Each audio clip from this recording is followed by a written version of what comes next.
Habacuc chapitre 1. Proclamation dont Habacuc le prophète a reçu la révélation. Jusques à quand, ô Éternel, appellerai-je à l'aide sans que tu ne m'entendes? Jusques à quand devrais-je crier vers toi au sujet de la violence sans que tu te sauves?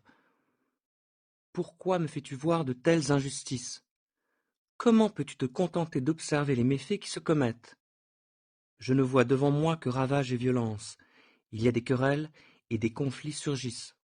À cause de cela, on ne respecte plus la loi, et le droit ne triomphe pas. Car les méchants empêchent les justes d'agir. Les jugements qui sont rendus sont corrompus. Regardez, traîtres, et observez. Vous serez stupéfaits, vous serez ébahis, car je vais accomplir en votre temps une œuvre.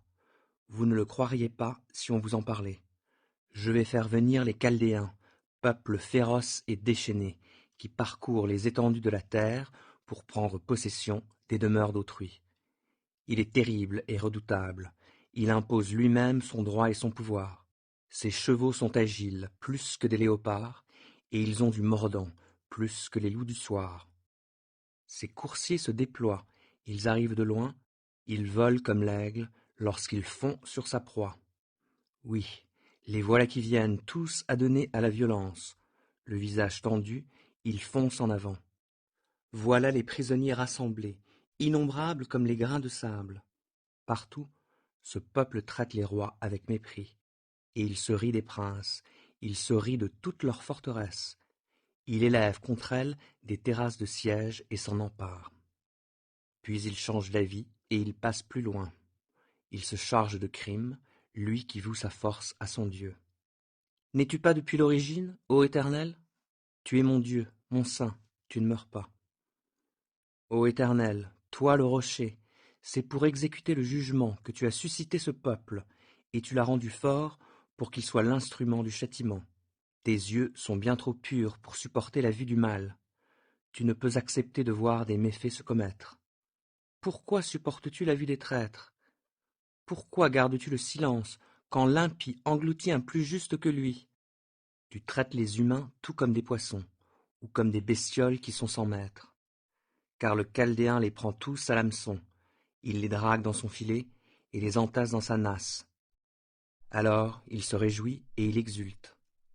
Alors il offre à son filet des sacrifices, il brûle de l'encens en l'honneur de sa nasse, car il obtient par eux une pêche abondante, des repas plantureux.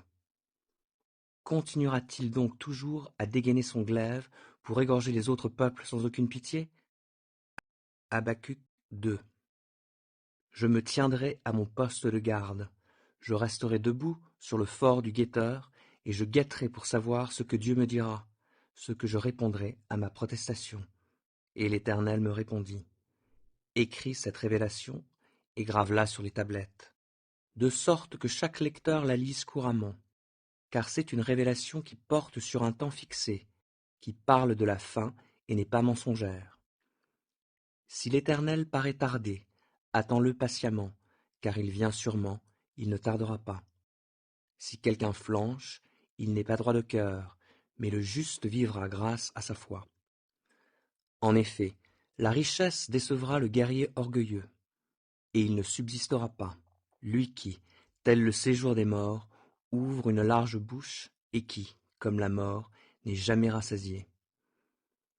Car il ajoute à ses conquêtes nation après nation, et il rassemble tous les peuples sous sa domination. Mais, un jour, tous ces peuples lanceront contre lui des proverbes moqueurs et des paroles ironiques. Et l'on dira, malheur à lui, car il amasse des richesses qui ne sont pas à lui. Jusques à quand cela va-t-il durer? Il accumule un lourd fardeau de dettes. Tes créanciers ne surgiront-ils pas soudain? Ils se réveilleront pour te faire trembler, et ils feront de toi leur proie. Toi qui as dépouillé des peuples innombrables, tu seras dépouillé par le reste de tous les peuples, pour avoir répandu le sang humain, et pour avoir commis des actes de violence contre le pays de Juda, sa ville et tous ses habitants.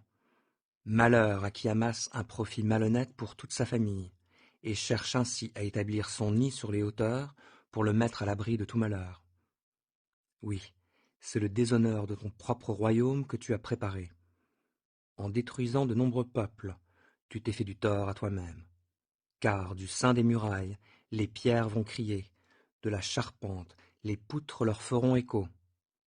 Malheur à qui bâtit la ville en répandant le sang, à qui fonde la cité sur le crime.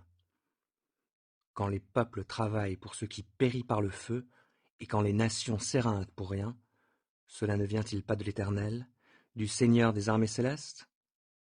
Car la terre sera remplie de connaissance de la gloire de l'Éternel, comme les eaux recouvrent le fond des mers. Malheur à toi qui forces ton prochain à boire, et qui vide ton outre jusqu'à l'ivresse, pour pouvoir contempler sa nudité. Toi aussi, tu seras rassasié d'infamie au lieu de gloire.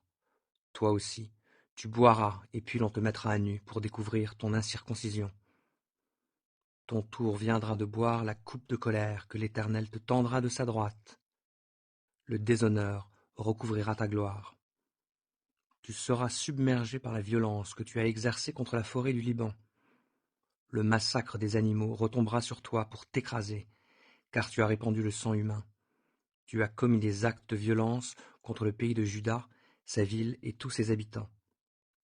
À quoi sert une idole sculptée par l'artisan, ou une statue de métal fondu qui n'enseigne que le mensonge? Car celui qui l'a faite se confie en son œuvre pour fabriquer une idole muette. Oui, malheur à qui dit à un morceau de bois, réveille-toi, à la pierre muette, allons, sors du sommeil. Peuvent-ils enseigner? Voici, ils sont plaqués d'or et d'argent, mais il n'y a en eux aucun souffle de vie. L'Éternel, lui, se tient dans son saint temple, que le monde entier fasse silence devant lui. Habacuc 3. Prière d'Habacuc le prophète sur le mode des complaintes. Ô Éternel, j'ai entendu ce que tu viens de proclamer, et je suis effrayé devant ton œuvre, ô Éternel. Dans le cours des années, accomplis-la. Dans le cours des années, fais-la connaître. Dans ta colère cependant, pense à être clément. Dieu viendra de Théman, le Saint viendra du mont Paran. Sa majesté couvre le ciel, et sa louange remplit la terre. Il a l'éclat de la lumière, et de sa main jaillissent deux rayons. C'est là qu'est le réservoir de sa force. La peste meurtrière chemine devant lui, et la fièvre brûlante marche à sa suite. S'il vient à s'arrêter, il fait vibrer la terre. Quand il regarde, il ébranle les peuples. Les montagnes antiques sont disloquées, et les collines des anciens temps s'effondrent. Il parcourt à nouveau les antiques sentiers. J'ai vu les tentes de Kushan réduites à néant, les abris de Madian trembler, épouvantés. Est-ce contre les fleuves que l'Éternel s'irrite? Est-ce contre les fleuves que ton courroux s'enflamme? Est-ce contre la mer que ta fureur s'exerce, pour que tu viennes ainsi monter sur tes chevaux, sur tes chars victorieux? Ton arc est mis à nu, tes traits sont les serments que tu as prononcés. Tu crevasses la terre, livrant passage aux fleuves. Les montagnes t'ont vu, et elles tremblent. Des trombes d'eau s'abattent, l'abîme se met à mugir, lançant bien haut ses vagues. Le soleil et la lune restent dans leur demeure, devant l'éclat de tes flèches qui partent et la clarté des éclairs de ta lance. Avec colère, tu parcours la terre, tu foules les peuples aux pieds dans ton indignation. Oui, tu t'es mis en route pour délivrer ton peuple et pour sauver ton roi qui a reçu l'onction.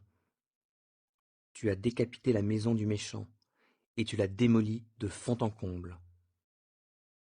Tu transperces la tête de l'ennemi avec ses propres flèches, alors qu'il arrivait comme un vent d'ouragan dans le but de nous disperser. Déjà nos ennemis se réjouissaient, comptant bien dévorer l'opprimé en secret. Tu as lancé tes chevaux dans la mer, dans le bouillonnement des eaux puissantes. J'ai entendu cette nouvelle. J'en suis tout bouleversé. Mes lèvres balbutient et mes os se dissolvent. Je reste là, tremblant. Puisqu'il me faut attendre, sans bouger, le jour où la détresse fondra sur l'ennemi qui doit nous assaillir. Car le figuier ne bourgeonnera plus, et il n'y aura plus de raisin dans les vignes. Le fruit de l'olivier trompera les espoirs, les champs ne produiront plus de pain à manger. Les moutons et les chèvres disparaîtront de leurs enclos, et les bovins de leurs étables. Mais moi, C'est à cause de l'Éternel que je veux me réjouir. J'exulterai de joie à cause du Dieu qui me sauve. L'Éternel, le Seigneur, c'est lui ma force. Il rend mes pieds pareils à ceux des biches. Il me fait cheminer sur les lieux élevés. Pour le chef des musiciens, à chanter avec accompagnement d'instruments à cordes.